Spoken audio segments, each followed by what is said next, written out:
আসসালামু আলাইকুম, সবাইকে স্বাগত জানাচ্ছি আমার দেশ টপ নিউজে। আপনাদের সঙ্গে আছি আমি হুমায়রা নাওজিন। দর্শক, শুরুতেই জানিয়ে দেব সংবাদ শিরোনাম। স্পিকার ও ডেপুটি স্পিকার প্রার্থী চূড়ান্ত করবেন প্রধানমন্ত্রী। খণ্ডিতভাবে ডেপুটি স্পিকার চাচ্ছি না, আমরা চাই প্যাকেজ, জামায়াত আমির। সংবিধান সংস্কার পরিষদের শপথ না হলে সোচ্চার হতে হবে, নাহিদ। তেলের প্রধান ডিপোগুলোতে সেনাবাহিনী মোতায়েনের সিদ্ধান্ত। পাকিস্তানকে গুড়িয়ে দিয়ে সিরিজে এগিয়ে গেল বাংলাদেশ। দর্শক, শুনছিলেন শিরোনাম, এবারে বিস্তারিত। ত্রয়োদশ জাতীয় সংসদের স্পিকার ও ডেপুটি স্পিকার পদে প্রার্থী চূড়ান্ত করার ভার সংসদ নেতা ও প্রধানমন্ত্রী তারেক রহমানের ওপর ছেড়ে দিয়েছে বিএনপির সংসদীয় দল। বুধবার জাতীয় সংসদ ভবনে অনুষ্ঠিত বিএনপির সংসদীয় দলের সভায় সংসদ নেতাকে এ দায়িত্ব দেওয়া হয়। এদিকে সংসদ নেতার প্রস্তাবে একজন সিনিয়র সংসদ সদস্য আগামীকালের অধিবেশনে শুরুতে সভাপতিত্ব করবেন বলে সিদ্ধান্ত হয়েছে। বৈঠক শেষে জাতীয় সংসদের এলডি হলে আয়োজিত এক সংবাদ সম্মেলনে জাতীয় সংসদের চিফ হুইপ নুরুল ইসলাম বিষয়টি নিশ্চিত করেন। এর আগে সংসদীয় দলের নেতা তারেক রহমানের সভাপতিত্বে সরকারি দলের সংসদ সদস্যদের বৈঠক অনুষ্ঠিত হয়। আগামীকাল বেলা 11টায় শুরু হবে ত্রয়োদশ জাতীয় সংসদের প্রথম অধিবেশনের শুরুতে স্পিকার ও ডেপুটি স্পিকার পদে নির্বাচন হবে। নুরুল ইসলাম বলেন, স্পিকার ও ডেপুটি স্পিকার নির্বাচনের ক্ষেত্রে আমরা সংসদ নেতাকে দায়িত্ব দিয়েছি, সিদ্ধান্ত তিনি দেবেন, আগামীকাল আমরা জানতে পারবো। চিফ হুইপ জানান, আগামীকাল স্পিকারের চেয়ার খালি রেখে অধিবেশনের কার্যক্রম শুরু হবে। শুরুতে একজন পবিত্র কোরআন তেলাওয়াত করবেন। এরপর সংসদ নেতা এই সভায় সভাপতিত্ব করার জন্য কোনো একজন জ্যেষ্ঠ নেতার নাম প্রস্তাব করবেন। কোনো একজন সংসদ সদস্য তার সমর্থন করবেন। তারপর ওই সদস্য সভাপতিত্ব করবেন। চিফ হুইপ জানান, অন্তর্বর্তী সরকারের সময় জারি করা 133টি অধ্যাদেশ আগামীকাল সংসদে উপস্থাপন করা হবে। এগুলো যাচাই বাছাই করার জন্য আগামীকালের বৈঠকে একটি বিশেষ কমিটি গঠন করা হবে। সে কমিটিতে সরকারি দলের পাশাপাশি বিরোধী দলের সদস্যরাও থাকবেন। বাংলাদেশ জামায়াতে ইসলামীর আমির ও জাতীয় সংসদের বিরোধী দলীয় নেতা ডক্টর শফিকুর রহমান বলেছেন, জুলাই সনদেই আছে যে একজন ডেপুটি স্পিকার বিরোধী দল থেকে হবেন। আমরা খণ্ডিতভাবে এটা চাচ্ছি না, আমরা চাই প্যাকেজ, আমরা চাই পিস মিল, পুরোটাই সেখানে গ্রহণ ও বাস্তবায়ন হোক এবং এর ভিত্তিতে আমরা যেন আমাদের ন্যায্য দায়িত্ব পালন করতে পারি। জামায়াতের আমির বলেন, সরকার আমাদের সঙ্গে যোগাযোগ করেছে, কথা বলেছে, আমরা তাদের ধন্যবাদ জানাই।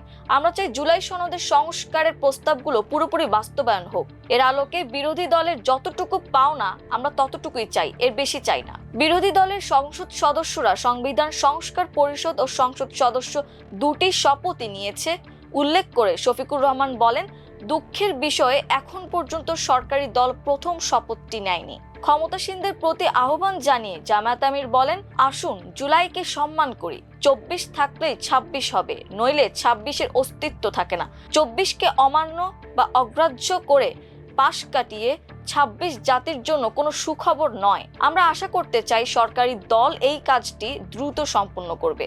দেশের 69% মানুষ গণভোটে হ্যাঁর পক্ষে রায় দিয়েছেন উল্লেখ করে শফিকুর রহমান বলেন, এটাকে অগ্রাহ্য করার কোনো সুযোগ নেই। আমরা এর পক্ষে ভূমিকা রেখে যাব এবং আমরা চাইব যে 4টি বিষয় গণভোটে দেওয়া হয়েছিল তার সবগুলো হুবহু গ্রহণ ও বাস্তবায়ন করা হোক। সংসদের প্রথম অধিবেশনে রাষ্ট্রপতির ভাষণ নিয়ে জামায়াত কি ভূমিকা নেবে জানতে চাইলে শফিকুর রহমান বলেন, আমরা অনেক আলাপ আলোচনা করেছি এ ব্যাপারে। কালকে আমাদের ভূমিকা দৃশ্যমান আপনারা দেখবেন। যেমন সূর্য উঠবে তেমন ভাষণ শুনবেন এবং আমাদের ভূমিকাও দেখবেন।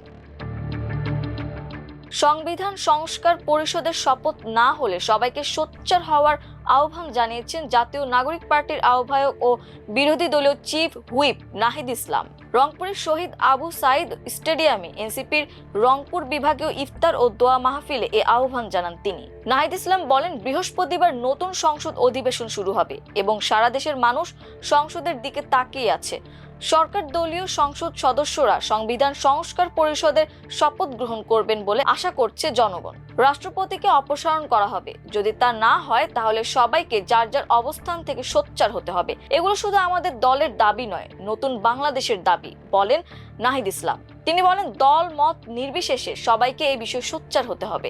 আগামী সংসদকে কার্যকর দেখতে চান উল্লেখ করে নাহিদ ইসলাম বলেন, তারা একটি কার্যকর সংসদ দেখতে চান এবং বিরোধী দলকে কথা বলার সুযোগ দেওয়া হবে বলে আশা করছেন। সব কমিটমেন্ট রক্ষা করা হবে বলেও আমরা আশা করছি, তিনি বলেন।